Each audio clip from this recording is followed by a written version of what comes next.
Hello, War of the Ring players. Be Hilly back with my third game against Waldo in the 2025 War of the Ring tournament. For those of you who watched the first two, excuse me, the first two videos, you'll have seen that both of us won as Shadow. Maybe not surprising, the bidding started pretty high here. I am the higher seed, so I got to bid first. I opened with 3 tokens. He countered with 4, and I accepted. So in this third game, I'm playing Free People with 4 tokens. He's playing Shadow, and you can. Oh, and he gave me his password because he said his first couple turns were pretty complicated, and he wanted me to talk about that as part of the cast because um, he had a bunch of options and thinks basically intimated to me that he thinks he made some pretty reasonable choices, and I suspect that is true. He's a very good player, so I'll be interested. His starting roles were interesting. His first 3 turns of roles were definitely interesting. But part of the reason why we just played yesterday, and I've realized as I've been doing these casts, I like doing them soon after I play because I have a much better recollection of why I did certain things, and so hopefully we'll be able to get into some of the interesting things that happened in this game. Let's get into it. So I start by passing here. Another game where I started with Book. I think I started with Book as my first card last time. Unfortunately, no wills because, as I mentioned, if it was 2 eyes, I would crown Aragorn if I had the opportunity with Book in hand. And yeah, so Guahir and Book means that with 1 sea die, 1 Palantir, 1 muster, 1 will, you could get Aragorn turn one. Basically, almost any combination of dice, as long as you've got a will in hand, you can crown Aragorn with these 2 cards in hand. So a little bit disappointing to not have a will, but you know, only about a 50% chance to roll one. So maybe not surprising. Uh, my opponent opens with Isengard, reasonable. Um, gonna planning on getting Saruman clearly. I go ahead and move. Opponent misses. Get Saruman, and because I have so many tokens, because I have 2 muster tokens, um, I think in many games uh, I would actually use one of these musters and maybe put the elves all the way to war this turn. But uh, because I have 2 muster tokens, it does give you some more flexibility. And with Book in hand, I'm also thinking about maybe putting the dwarves to war, so that helps defend the dew line. So I actually decide, since I have this Palantir in hand and no playable card, I decide to draw one. I get a card that is not playable. So, you know, sad for me. But uh, and then because I have these 2 tokens, um, while you know, it depends whether or not I use that H to move the elves to war or block Old Forest Road. Now that I have a scouts in hand, that is why I block Old Forest Road here, rather than using that as a muster. And let's see. So yeah, I start mustering the elves, and then I go ahead and draw another card because I don't have a playable one, and I get another not playable card. And then on we go. So very happy to see Celeborn's, obviously, because I would like a playable card in the event that I roll a a Palantir here. So this is now where we start to get into some of the interesting things that happen. So my opponent allocates an eye, rolls 2 more, and no musters. 3 Palantirs and 2 sea dice. So that's not great, and I get an incredible roll. Um, Now, if you remember what I have in my hand here, I could definitely crown Aragorn here. It would be fairly straightforward with what I have in hand, and I know he'd be safe in Minas Tirith, for example, because my opponent cannot bring Sauron to war, and I don't need to give him any rings to crown Aragorn. So another game where I seriously contemplate crowning Aragorn, especially against 3 eyes. But I pass. I'm curious if folks can think through what I will do with these dice. Uh, if people want to make some predictions in the comments, I would recommend you do so. Um, I think the choice I make is reasonable, but I think there's a lot of things you could do here. So my opponent starts by drawing a strategy card. Fair enough.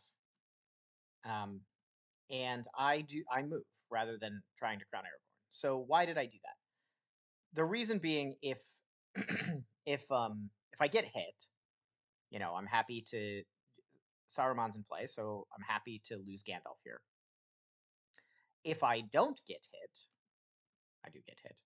If I don't get hit there, or uh, let's say I take even a one, I probably wouldn't lose Gandalf to a one here, um, unless it was a one reveal.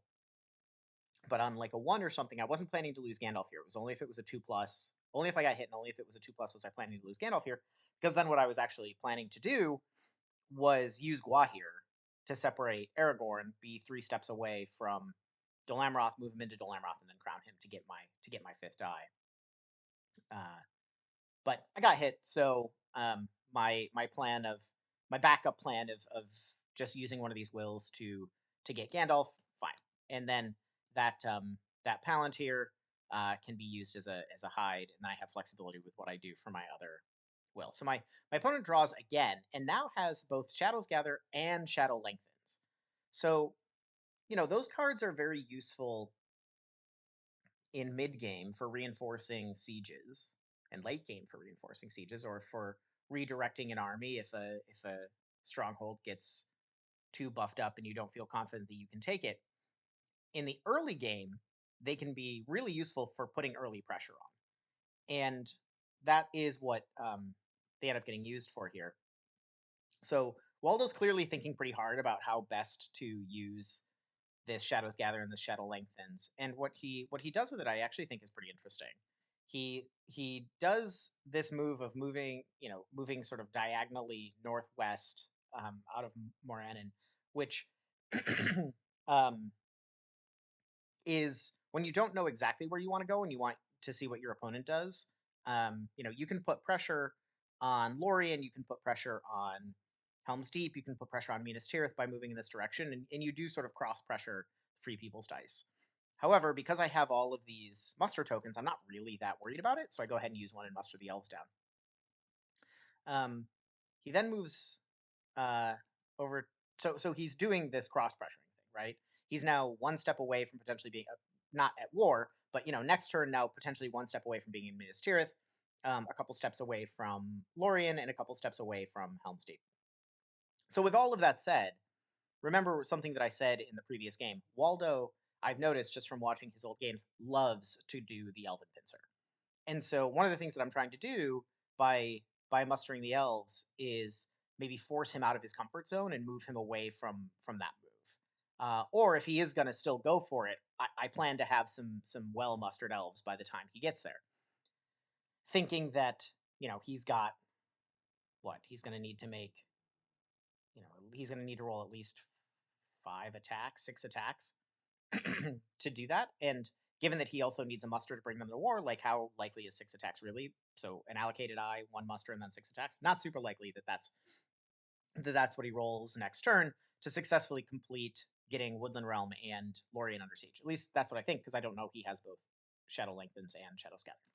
So I go ahead and bring Gandalf in over in Grey Havens, as I did last time I played Free People, because I have book. Um, and while it doesn't look like my opponent is necessarily headed for the Dew line, like this army here in Dol Guldur still could.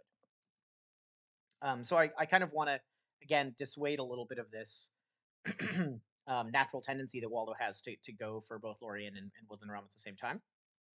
And uh, I bring the dwarf straight to war. He doesn't get the Witch King by virtue of me doing that, and I hold, or rather, I can't play another muster token because I used one that turn. However, like if I roll 2 musters this turn, happy with that because I've got this muster token to bring the elves to war. And now I also draw Fearfire foes. So now I could also bring the North to war. Interesting. One of the things that becomes a little dangerous about that is then you maybe bring the Mouth in early. But do I really feel like I need to bring the North to war now that I essentially have a mustering point in both Woodland Realm and Erebor? Maybe. I mean, having access to another force pool is great.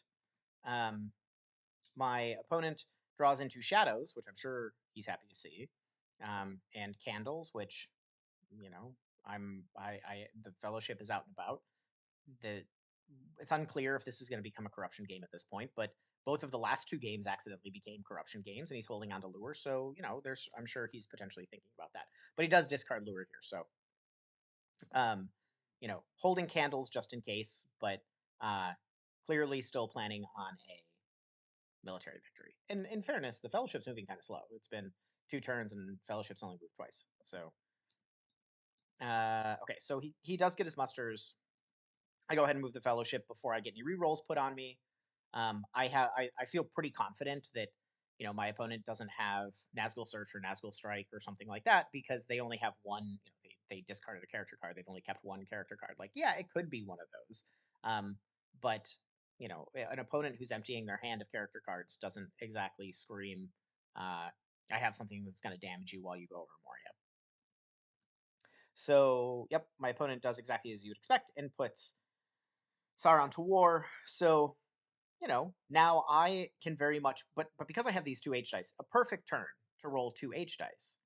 Because if my opponent pivots south towards Minas Tirith, I can use that H dice to move one of the regulars from Osgiliath and get a full 5.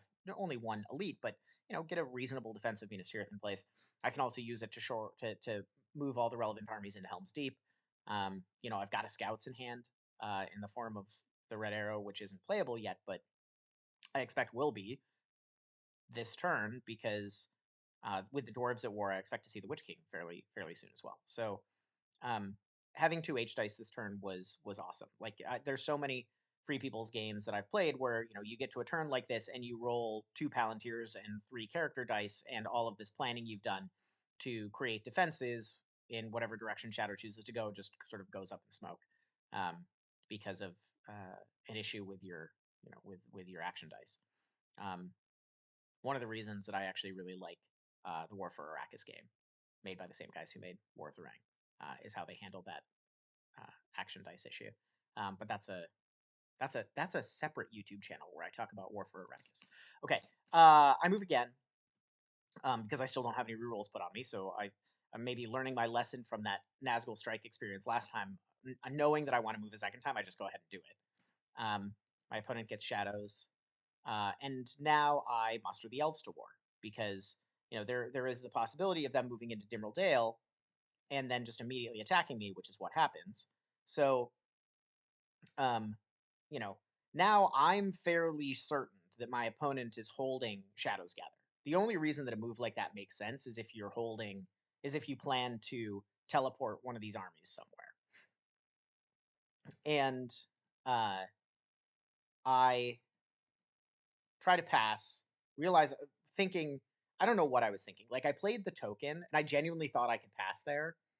Uh and actually then looked at the action dice and was like, "Oh, wait a minute, I can't." But then my opponent accidentally goes ahead and plays a card anyway. I did feel kind of bad about this because it was my mistake that resulted in him revealing a card. Um, a mistake that I corrected almost like instantaneously corrected. And I think he was just a little jumpy because he had his plan in place. But I did feel kind of bad about this because this was him revealing information that was I was 90% sure he had Shadows Gather, but this obviously made it 100% sure. Um, but because like I didn't want to take an action like mustering into Lorien or something when my plan was to pass because I now knew he had Shadows Gather. Um, so I go ahead and use a character dice because I'm not planning on moving a third time this turn. So I use a character dice to shore up Helm's Deep rather than like preemptively mustering into Lorien or Woodland Realm or something. Now that I know he's got Shadows Gather, so I felt bad as trying to be a little bit of a good sport about it, so that he could go ahead and spring his surprise, as he wanted to. But one of the other reasons that I was like obviously comfortable with that is since I'm holding Celeborn, um, I can go ahead and muster. He's going to put it under siege. I'm going to play Celeborn, and then he's going to get the Witch King. That turn kind of played itself at that point. Okay, so I draw these. I draw these 2 cards. Wizard Staff, easy discard. I'm curious what people would discard here. The rest of these cards all feel super relevant. Um, I know that we're about to have a combat uh, in Lorien here.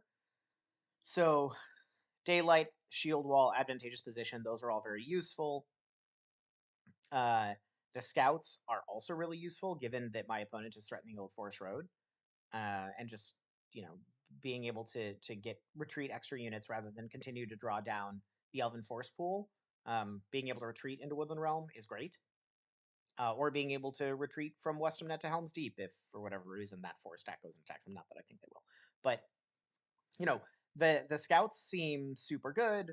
The Ents always good to have. Dead Men of Dunharrow can be a game-winning card for the free people if Aragorn is out, right? Like I've thought about Aragorn multiple times this game already, so I am thinking about potentially still getting Aragorn, especially because I did discard Gwahir at some point, which I may be regretting when I moved to Dimral Dale because then I could just Gwahir Aragorn into Minas Tirith.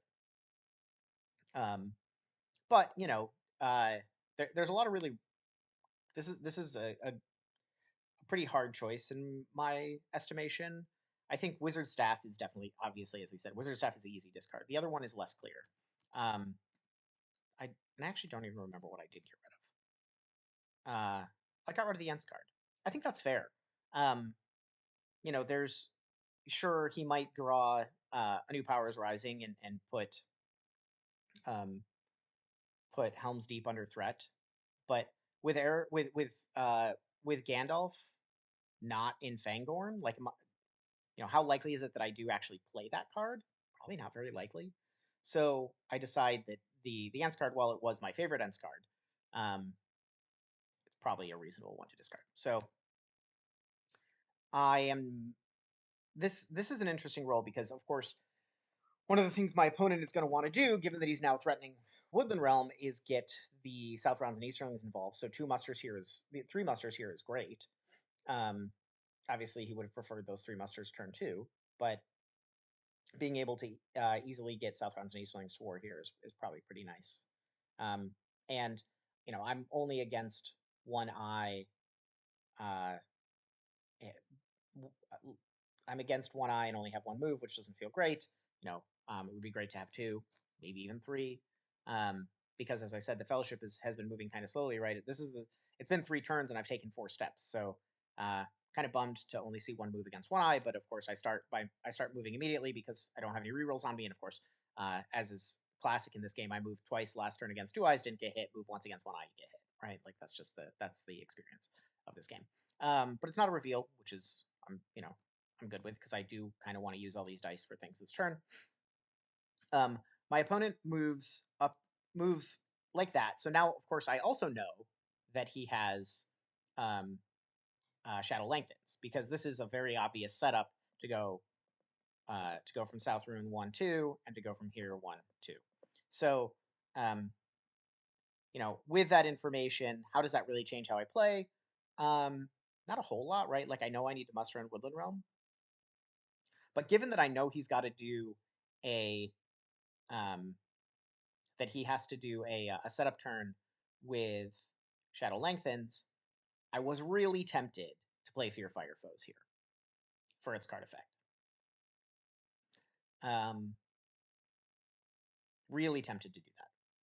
However, I still have a lot of elves that can be mustered into Woodland Realm, and the dwarves are at war too.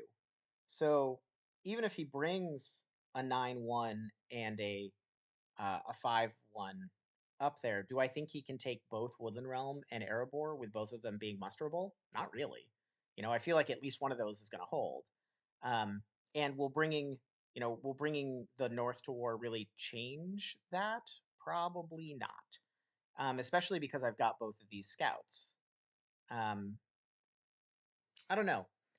Uh, I he rethinks this, but I think he ends up doing the same thing. No, he just brings the South Round and Easterlings to war. Sure.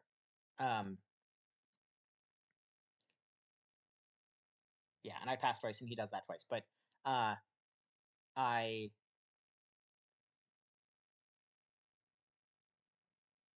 what is happening? did I somehow screw up? I might have somehow screwed up the recording here. Yeah, I think I did. With messing around with moving stuff on the board. Just escape this and see what happens. Okay, so um, he brings the South Rounds and Easterlings to war. He musters again in South Runes. So having those extra elites is good. Uh, and you may have picked up uh, he used the card that lets you use a Palantir to move 4 shadow armies rather than using that H to move initially, and um, that lets him get an army positioned here in Minas Morgul. It lets him move over to near Harad. It was pretty efficient. That said, like I would have definitely wanted to cancel if I was planning to attack at Old Forest Road. Little do I know he's holding the other one. So when I see him play that card, right, and use one of his Swarm of Bats for its text effect, I'm like, oh great, I'm gonna get another guy. I'm gonna get this regular from Old Forest Road to Woodland Realm. That's awesome. Um, and so, Shadow Lengthens happens as expected. I pass because I only have this one muster left. And, one of the reasons, now we'll get into why I actually didn't play Fear Fire Foes. It didn't have to do with just um, already having these mustering points and not feeling like I, necessarily needed a Dale to be able to muster in Dale. The other thing I wanted to do was move again this turn against. I think a lot of people are pretty stingy with their rings when they're outside of Mordor, but when you've only got one move against one eye, I, and that Palantir is not critical for anything else that I was planning to do. Like, it's pretty good to move another move here. Like, you're definitely not getting into Mordor from 5 spaces out. You might get in from 4 spaces out. It's not super likely, but like, um, it becomes possible. So I decide that I really want to allocate that Palantir for another Fellowship move, and I'm willing to give him a ring because at this point, like, everything's at war. He's got 9 dice. Uh, the rings are less valuable. I mean, they're still valuable, but like they don't get him the Witch King when he wouldn't have otherwise had the Witch King at this point in the game, right? So um, attacks Old Forest Road. I play Scouts. He plays Sword of Bats. Fair enough. Um, and I muster into Woodland Realm again. Uh, and I move the Fellowship as planned. And then there's the dice that got screwed up at some point, and he left one behind in Old Forest Road and took over Carrick and moves the north down. So he's setting up to be able to wipe out Dale without me being able to muster in it. Very smart. One of the other things that I contemplated using that Palantir for after he'd moved into Carrick, or after I saw he was planning to move into Carrick, was playing Power of Tom Bombadil.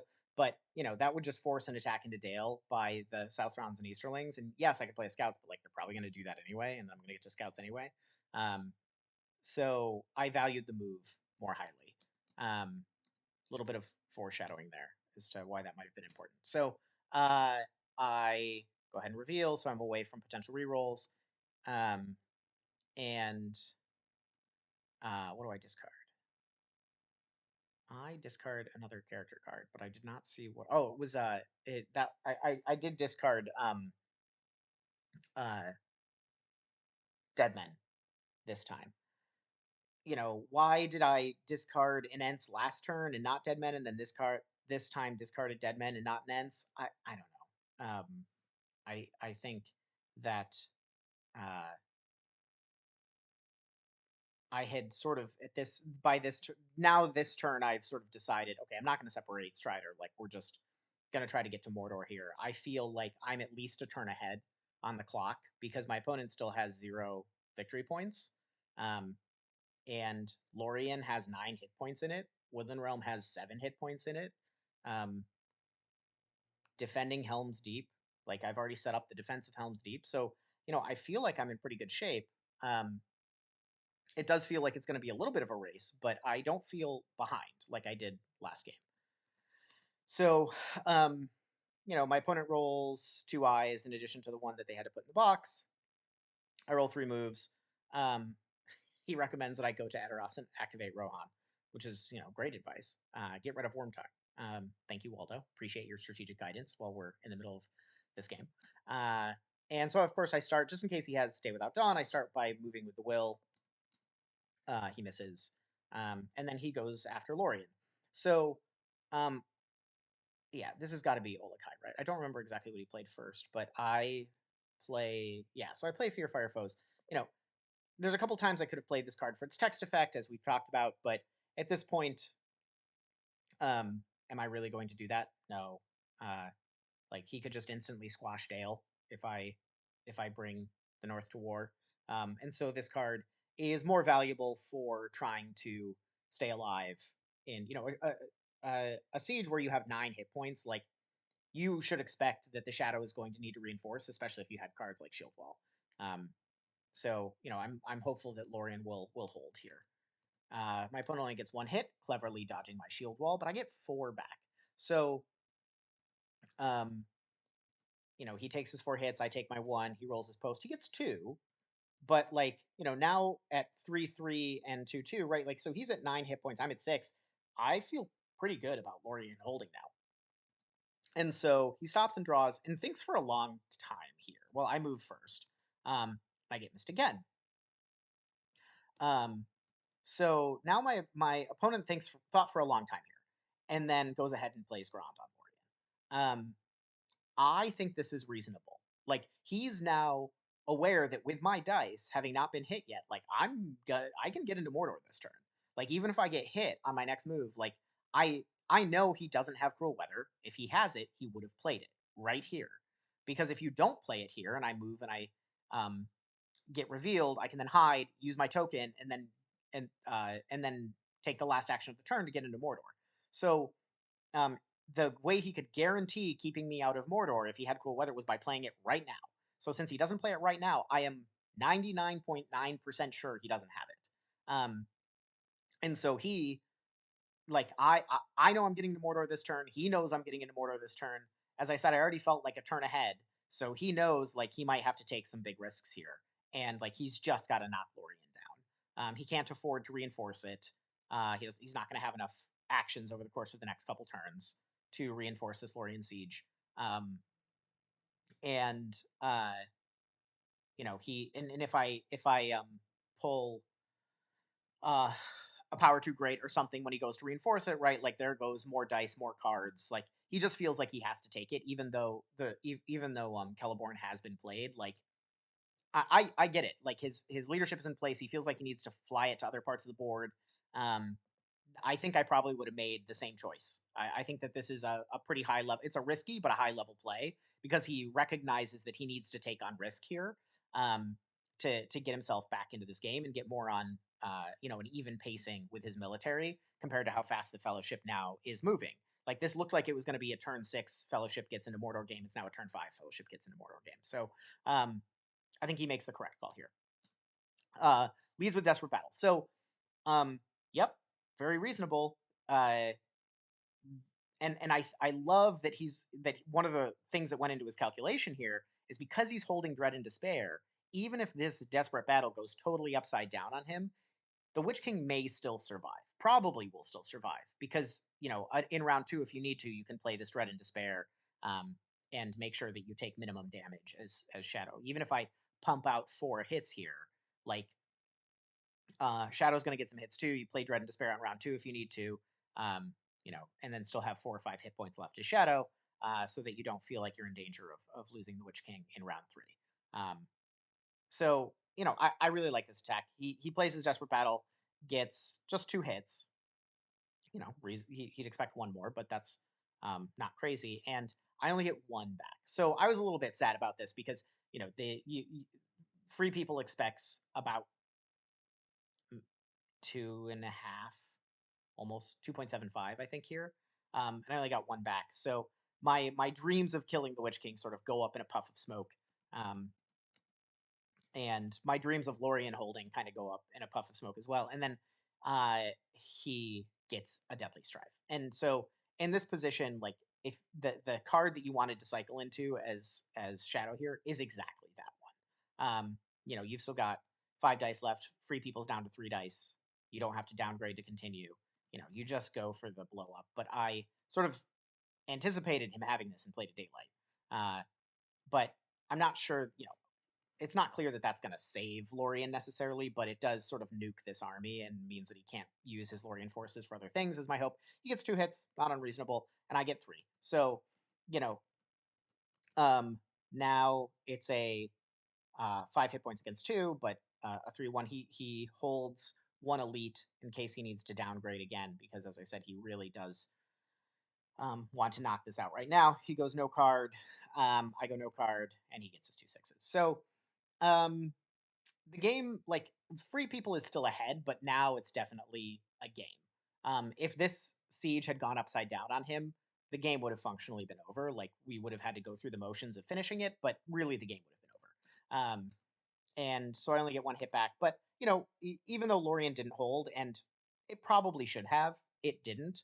Um, but that army that the Witch King was running around with is functionally non-existent. So um, at least it doesn't get to be repurposed to take out another stronghold. So I go ahead and move, and he misses again. And so if I were in Waldo's shoes, I would be potentially slamming my keyboard at this point, because the Free People has moved 3 times against 3 eyes, and you have just whiffed every single time. And it was pretty critical to get a reveal here, at least one, um, ideally 2, but at least 1 helps with keeping the Fellowship out. Um, and because he's not been cycling character cards or drawing them at all, which I don't blame him. Like, that makes sense given how healthy the Fellowship is. He hasn't drawn anything that can help him delay the Fellowship. No Cruel Weather, no Search, no Strike, no tile drawing cards even. And so that is why it is. In my last video, I talked about how, like, this is a skill game with a lot of luck mixed in, and I often say it is way better to be lucky than good at this game. And like, this is one of those times where you know Free People got lucky and managed to get into Mordor from 4 steps away. But like, part of what makes it a skill game is, like, I very intentionally decided to use that Palantir last turn as a move instead of for Fear Fire Foes, right? Like, I wanted to put myself in potentially making it to Mordor range uh, this turn, and that ended up paying off, right? Like, so you know, but still, this is very lucky to have made it 3 steps against 3 eyes without getting hit here. Oh yeah, there. I say better to be lucky than good forever and always. Or at least I'm consistent. Um, so he moves the Nazgul around, fine. And I use a ring, and he finally hits me and draws a 1. You know, just he's got to be so. I would be so frustrated in his shoes. With the hunt this turn. So he attacks into Dale. Fair enough. I have a scout. He's cycling Dread and Candles here. This is also a high level play. Like, he knows that corruption is not going to be an issue this game. We've said that the last 2 games, but like, in this game, it's really not an issue. Like, the Fellowship is so healthy, um, and they're look the hunt pool is still massive. So he's looking for red tiles. Like, so he's cycling this Dread and Despair to try to find red tiles to try to slow me down, because he knows he needs time. And one of the only ways he can get time here, since he can't keep me out of Mordor, well, he could also he could get Cruel Weather here. That's also a reason to cycle a character card here. This is also part of the reason this is a high level play. He could cycle into Cruel Weather, but he's trying to get time here. That's why he's cycling character cards. So I go ahead and retreat. Fair enough. He gets Littlest Eye, which is the last card he wanted to see. That doesn't help him at all. And I put another Dwarven leader into Erebor and a Dwarven regular into Rivendell. I could muster a Dwarven elite here, but as I said, like, are these 2 armies really enough to take down Erebor and Woodland Realm? Probably not. So what I'm thinking about is, like, this army is not really about holding Erebor. I don't need more hit points yet. It's an army that's really thinking about liberating Dale and starting to muster up the north. So um, taking this opportunity to get some more leadership in there is part of the reason why I did that. The you know I am thinking at this point about, like, if I need more time, which I don't think I will, in this game, but if I decide I do need more time, one of the ways I can get it is potentially with some shenanigans in the do line, with an Erebor army that has full leadership, um, rather than just a bunch of hit points. So I think this is a minor mistake by my opponent here. He moves to Woodland Realm. I probably would have attacked Iron Hills and cycled Lidless Eye.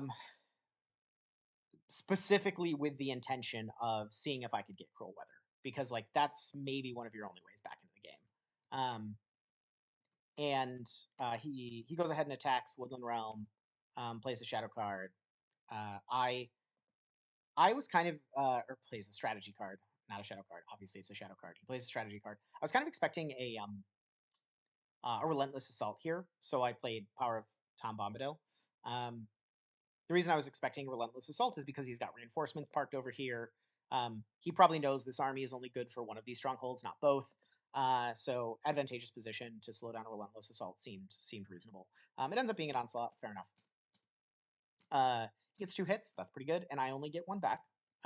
So the elves have been highly ineffective. Yeah, I mean, his rolls are not unreasonable. This hurts. Like this -4 on 5s, -2 on 6s. Um, if I doled out 6 more hits this game, like that would be important. This is a game where, because I've gotten my stronghold so well fortified, uh,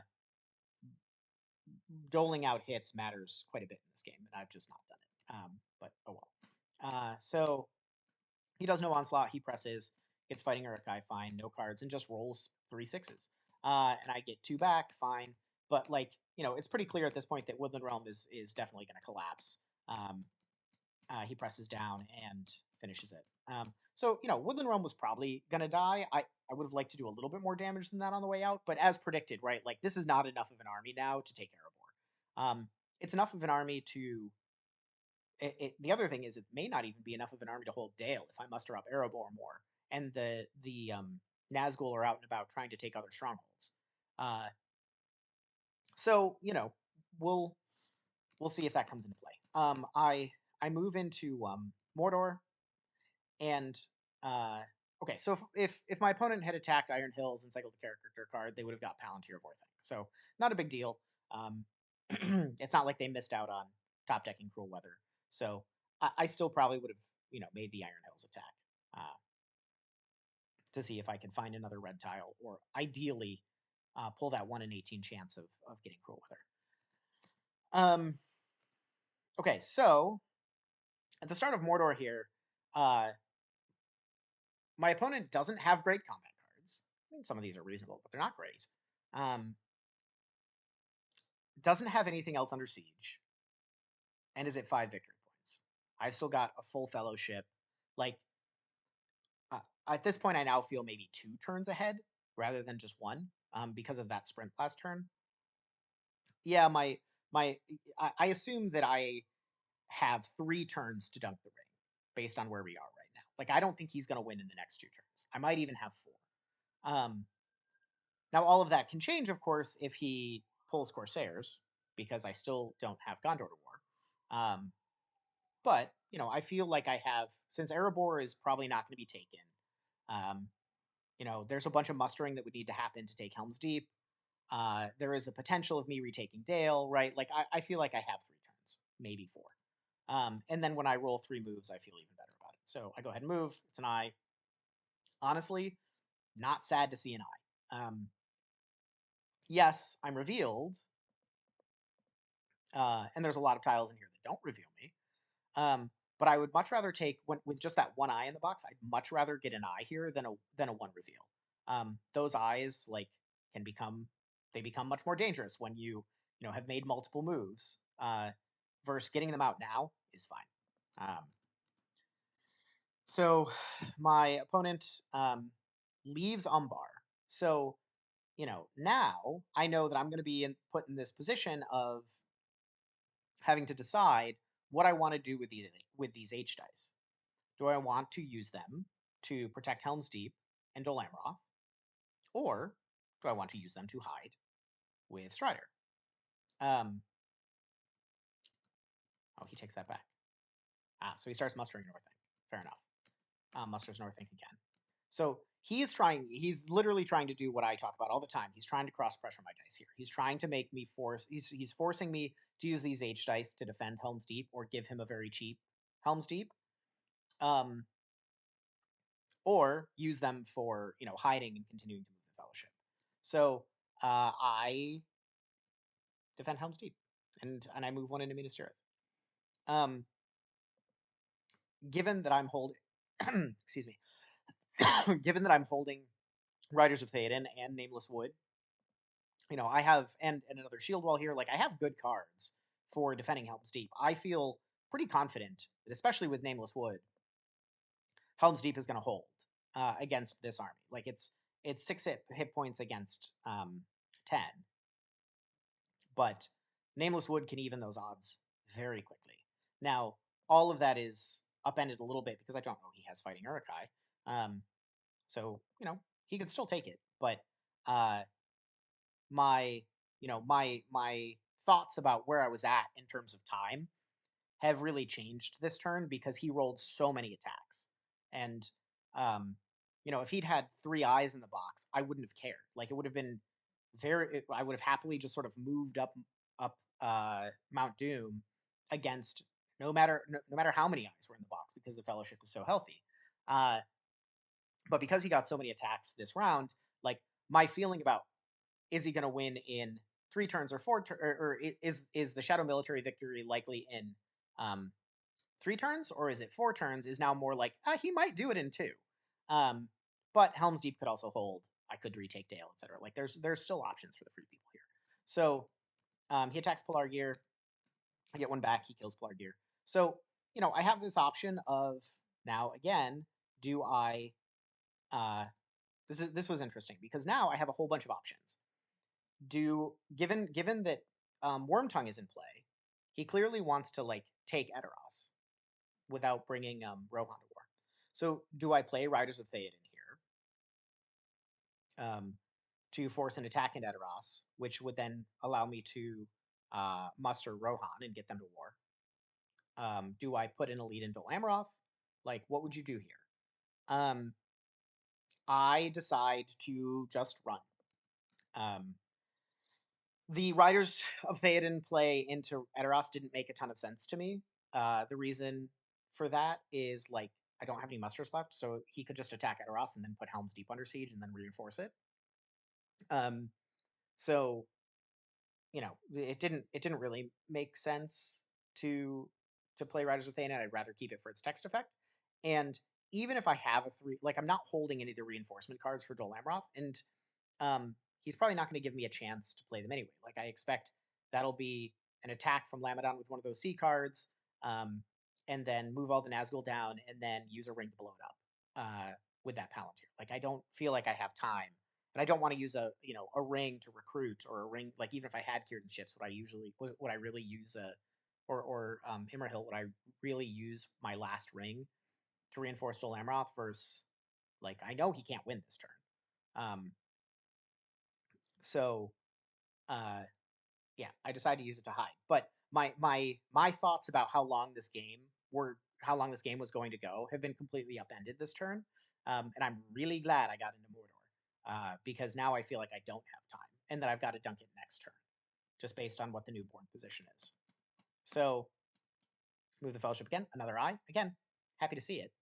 I think about it a little bit, and I do decide to take a random, maybe a little risky, but I don't want to just go up to 6 here. Yes, we've seen candles, but like, if I go up to 6 here and he plays a Isildur and it's effective, and then he just loads up the box with eyes, like I could just die.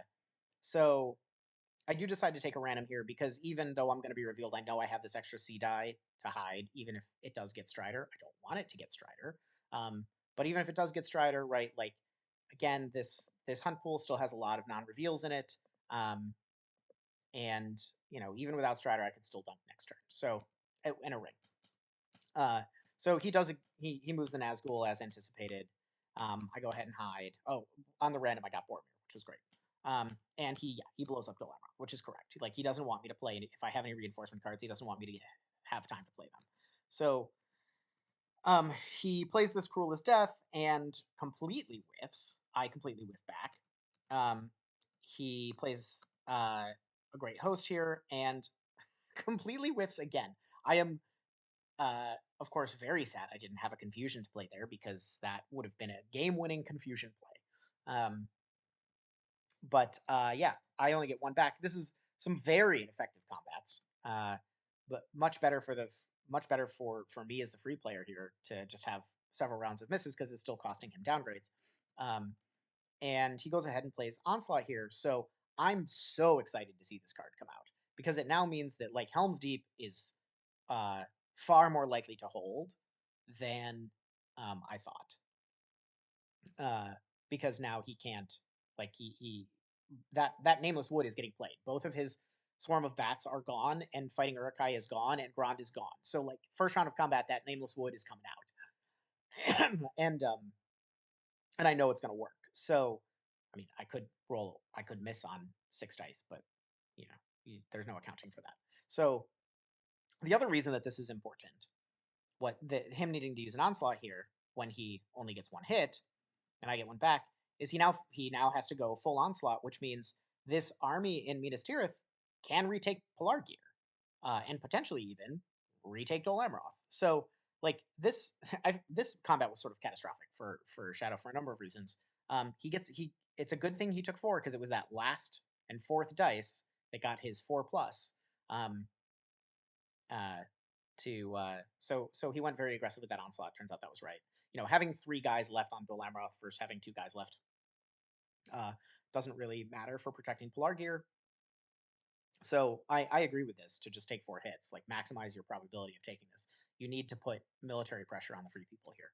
So um, and uh, so now I get guards, which again makes me feel confident about being able to retake Pelargir, and I've got Faramir. So I feel like I've got a reasonable shot at retaking Dale. I've got a reasonable shot at retaking Pelargir. Like I have ways to extend this game if I need them. And because he felt pressured to take Dol Amroth and to move out from Orthanc, he didn't have time to get the mouth last turn, so he's still at 9 dice. Uh, and there's Cruel Weather. I mean, that's classic. But it's I've been in Mordor for two a turn now. So and he rolls now again. What 6 attacks? That's pretty good. That's enough to win. Um, and so seeing that he's rolled 6 attacks, I'm sort of sitting here doing the math. Um, Actually, one of the things I contemplated last turn, rather than just sprinting, was sending Gandalf down to Helm's Deep or Fangorn, uh, which would have been interesting. Um, Obviously, that I think would be a mistake, but it would have been cool when he no longer had any muster showing to use those dice to move uh, to go ents Saruman to death. But the goal of the game is not to kill Saruman; it's to right? So I'm sort of eyeing up. Okay, what am I going to have to do if I need to extend the game here?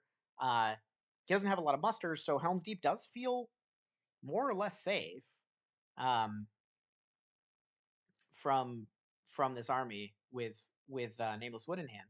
Not not a guaranteed hold, but I feel like between the options for taking back um, both Dale and Pelargir, uh, and maybe Helm's Deep holding anyway. Like I feel okay now. I was getting a little worried last turn, but with that fighting Urukai coming out, I feel like I'm in a much better position. And like even if I can't dunk this turn, I may still be able to hold off for another turn and then dunk next turn. But none of that matters because I just roll 5 movement.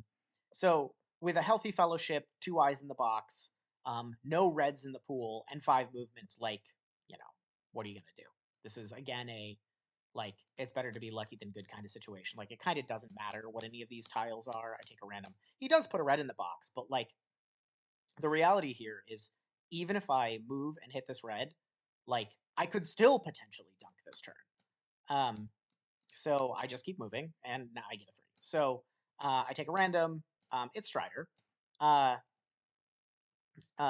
So one of the things that I hadn't considered when I took that random is if it did get Strider, if he had uh, a tile drawing card here, and he pulled, there's now 4 out of what 10 tiles that would reveal me with like um, uh, Foul Thing or Orc Patrol or Isildur.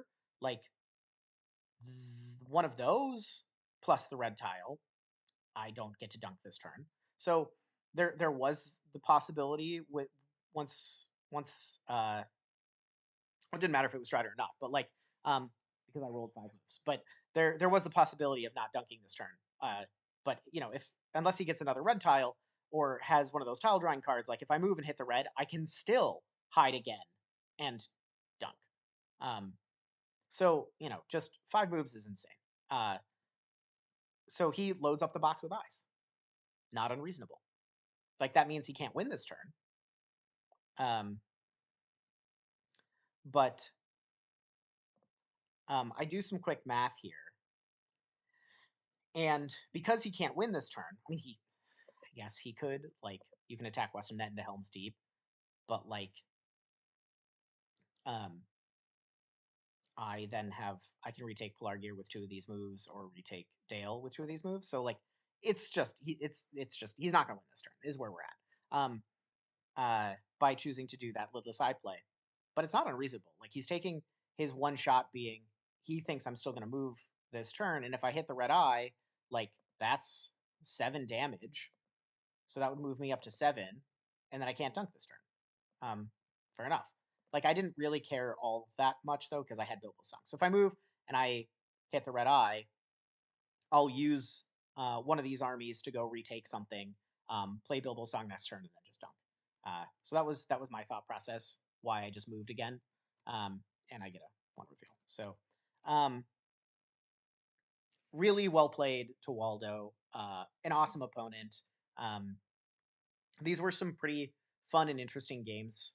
Uh, all of them were just sort of classic Strider sprint games. Like nothing crazy happened, but I do feel like they were interesting, even though they were sort of your classic style of game.